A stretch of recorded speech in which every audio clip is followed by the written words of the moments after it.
हम देखते हैं हमारे देश में पहले भारत में सबसे पहले उपजा बुद्ध भारत, उसके बाद ब्राह्मण भारत, पहले बुद्ध भारत, फिर ब्राह्मण भारत, फिर मुगल भारत, फिर ब्रिटिश। तो आखिर हम देखते हैं इतिहास और ग्रंथों की मिलीजुली साजिश और लिखा गया जानबूझ के इतिहास के आधार पर यदि हम देखते हैं कि भारत में सर्वप्रथम क्या था। भारत में सर्वप्रथम बुद्धिज्म जन्मा और बुद्धिज्म से सब कुछ सीख कर हिंदू धर्म को पैदा किया गया। आज हम उसको कभी सनातन, कभी ब्राह्मण धर्म और हिंदू धर्म के नाम से जानते हैं। तो सर्वप्रथम इसको दो भागों में बांटा गया और बुद्धिज्म को ज्ञान का मार्ग बताया गया और सेकेंड था भक्ति मार्ग, भक्ति मार्ग को हिंदुज्म। क्योंकि ज्ञान मार्ग को लेते पहले तो यह तर्क, बुद्धि और ज्ञान पर आधारित है, जिसको हीनयान कहा गया। ये हीनयान किसने कहा? भारत के ब्राह्मणों ने। हीनयान अर्थात घटिया, एबोंडॉन्ट, परित्यक्त, जिसको छोड़ दिया गया, जो कलंकित है, बेकार है। क्योंकि यह बुद्ध के फिलॉसफी पर आधारित था, इसलिए आगंतुक आर्य ब्राह्मणों ने, जो बाहर से आए, उन्होंने हीनयान इसको कहा कि बोले ये क्या है? बुद्धिज्म है, ये हीनयान है। इसको दबा दिया गया, इसको दबाने का काम किया गया। अर्थात बुद्ध का विचार मार्ग, बुद्ध का विचार मार्ग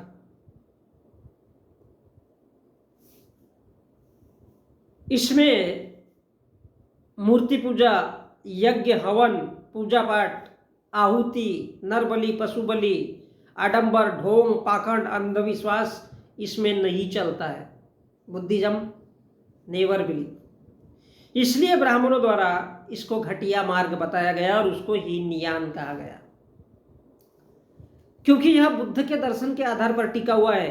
पहले पढ़ो, जानो, तर्क करो, बुद्धि से विचार करो और तब जाकर के स्वीकार करो। ये बुद्धिज्म की विशेषता है।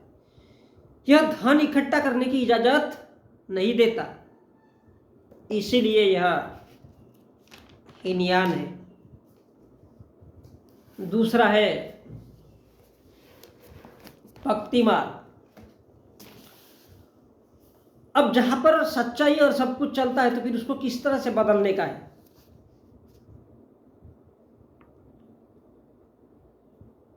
तो बुद्ध, जो कि सूर्य नागवंशीय थे, बुद्ध का वंश सूर्य नागवंशीय है और पूरे भारत में बुद्ध का प्रचार प्रसार था, इसलिए नागों की पूजा प्रारंभ की गई, अर्थात उनके वंश की। और यह बताया गया कि तुम्हारे यानी बुद्ध मार्ग के देवताओं की ही यह पूजा है। इस प्रकार उसको डिप्रेस्ड किया गया और पूजा पाठ, भक्ति सर्वप्रथम एक ईश्वर को बीच में लाया गया, इसके आधार पर, और उसमें उस बुद्धि के आधार पर शिव इत्यादि की कल्पना की गई। यह पूरी तरह से बौद्ध धर्म को दबाने का षड्यंत्र था और बुद्ध की प्रतिमाओं को तोड़ फोड़ करके, ध्वस्त करके, उन मंदिरों, मठों और स्तूपों को तोड़ ताड़ करके नया आयाम दिया गया और यह था ब्राह्मणों द्वारा चलाया गया आंदोलन। बौद्ध भिक्षुओं की हत्या करके इसे महायान कहा गया, अर्थात भक्ति का मार्ग।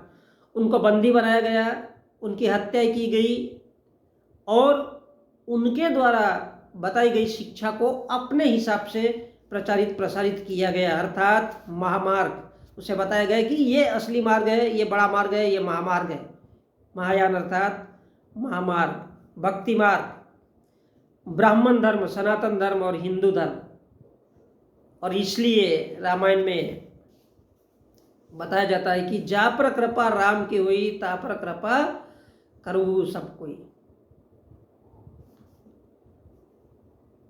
अर्थात बौद्धकालीन इतिहास जो मर चुका है, राम का मर चुका है, वह नए रूप में जिंदा हुआ, यानी आर्य ब्राह्मणों के राम आर्यन, अर्थात यह आर्यों का राम है, जो मरा हुआ था बुद्धकालीन का उसके जगह पे जो नया आया वो राम है।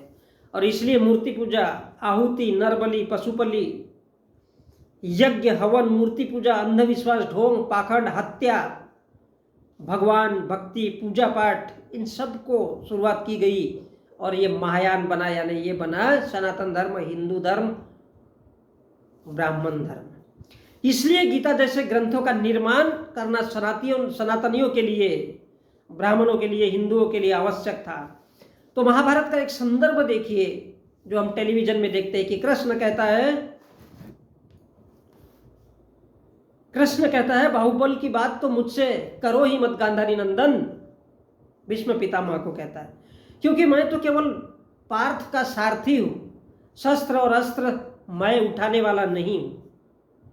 या मैं समझाने की कोशिश कर रहा हूं कि क्यों महाभारत जैसे और गीता सार के जैसे या भगवत गीता की रचना की गई।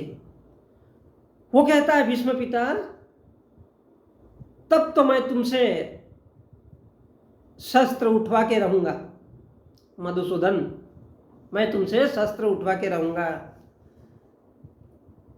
और इस प्रकार कृष्ण अर्जुन पर क्रोधित होते हुए और बोला, लगता है तुम इस युद्ध को हार जाने का निर्णय ले चुके हो। बार बार यही कह रहा हूं, ये जो सामने खड़े हैं इनमें अपने पितामह को ना देखो, इनमें अपने शत्रु को देखो। ये कौन कहता है? कृष्ण कहता है अर्जुन से। कृष्ण अर्जुन से कहता है कि अपने शत्रु के तौर पर देखो। जानते हो अकेले गंगा पुत्र ने तुम्हारे कितने योद्धा और महारथियों का वध किया है। तुम वीर गति को प्राप्त होने वाले उन सारे सेनानियों के ऋणी हो अर्जुन, सबके कर्जदार हो तुम। यदि गंगा पुत्र का वध करके वो ऋण नहीं उतारोगे तो मैं स्वयं वध करके ये ऋण उतारूंगा। और कृष्ण ने अपना चक्र निकाल लिया मारने के लिए। तब भीष्म पिता कहते हैं कि तुम्हारा स्वागत है वासुदेव, मुझे मुक्ति दिलाने के लिए तुमने स्वयं अपनी प्रतिज्ञा तोड़ दी है। हे गोविंद, स्वयं तुमने मुझे मारने आकर तीनों लोकों में मेरा गौरव बढ़ा दिया है। युद्ध स्थल में आपके हाथों मारे जाने से मेरा तीनों लोकों में कल्याण ही होगा। तो ये महाभारत का संदर्भ है कि लड़ना क्यों नहीं चाहते, अर्थात गीता सार। मेरे कहने का मतलब है कि ये गीता सार या भगवत गीता कहिए या महाभारत कहिए, इनको लिखा किस लिए गए, इनके जैसे ग्रंथों का निर्माण क्यों किया गया? इसलिए किया गया ताकि किस प्रकार सामान्य इंसान को किसी की हत्या करने के लिए, किसी का वध करने के लिए, उसको मारने के लिए उसको उकसाया जाए, उसको भड़काया जा सके, ताकि वह मजबूर होकर तलवार उठाए और किसी की हत्या कर दे। वो मजबूर होकर के तीर उठाए, अर्थात उसको हिंसक किस प्रकार से बनाना है, उसको आतंकी किस प्रकार से बनाना है, इसके लिए इनकी रचना की गई है। अस्त्र शस्त्र उठाए और उसकी हत्या कर सके, क्योंकि धर्म सिखाता है हत्या करना, वध करना, हिंसा करना, और यही भक्ति मार्ग है, यही महायान है और यही हिंदू धर्म है। भक्ति दो प्रकार से होती है, एक शारीरिक भक्ति जिसे वध या हत्या कहते हैं, और दूसरा है मानसिक, अर्थात पूजा अर्चना और प्रार्थना। क्योंकि बौद्ध सम्राट अशोक ने तलवार तोड़कर इस देश को, भिक्षुक बनकर इस देश को शासन और सत्ता चलाया और भारत पूरा बौद्धमय बनाया था। उन दिनों बुद्ध के दर्शन को सोने की चिड़िया कहा गया, और इस कारण विदेशी एवं भारतीय भारत के मंदिरों, स्तूपों, मठों और उनके द्वारा बनाए गए कृतियों को भयंकर दान दिया करते थे। और इसलिए आगंतुक आर्य ब्राह्मणों के द्वारा, जो आगंतुक आर्य ब्राह्मण अर्थात आज के ब्राह्मण बनिया और ठाकुर जो हमारे देश में है, तो इन आगंतुक आर्य ब्राह्मणों को उसको प्राप्त करना था। इसलिए हत्या, हिंसा, वध के माध्यम से भक्ति मार्ग और ब्राह्मण धर्म या सनातन धर्म की नींव रखी गई। इसका एकमात्र कारण बुद्धकालीन बुद्ध की शिक्षा मार्ग को ध्वस्त करना था और ब्राह्मणों की हिंसक शिक्षा व्यवस्था कायम करना था, क्योंकि शिक्षा से सभी मार्गों के ताले खोले जा सकते हैं। और बुद्ध का धम्म या उसका विचार केवल और केवल शिक्षा का मार्ग है। तो बोले शिक्षा के मार्ग को समाप्त करने के लिए क्या करना पड़ेगा, तो एक हिंसक मार्ग अपनाना पड़ेगा। और वही हिंसक मार्ग भारत में हिंदू धर्म कहलाया। मैंने ये संदर्भ इसलिए दिया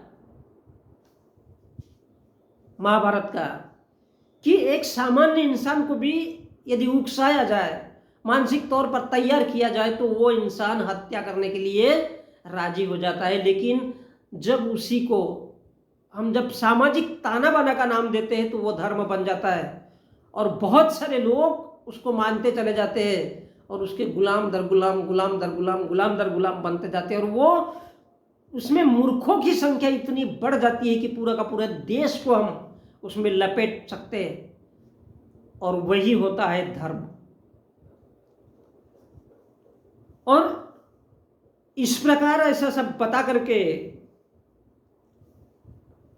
बुद्धकालीन शिक्षा पद्धति को ब्राह्मणों ने अपने हिसाब से एडजस्ट किया, ग्रंथ लिखे और उनके माध्यम से इस देश को की शासन सत्ता को हमेशा से ही चलाते आ रहे।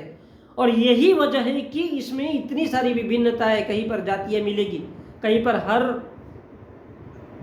25 किलोमीटर पे हमको बहुत बड़ा बदलाव मिलेगा। उसका कल्चर अलग, इसका कल्चर अलग, उसका कल्चर अलग। और ये कल्चर में विभिन्नताएं इसी की देन है, ताकि किसी भी सूरत में इंसान को इंसान होने का अर्थ ही समझ में न आए। और इसलिए उनको धर्म दे दिया गया।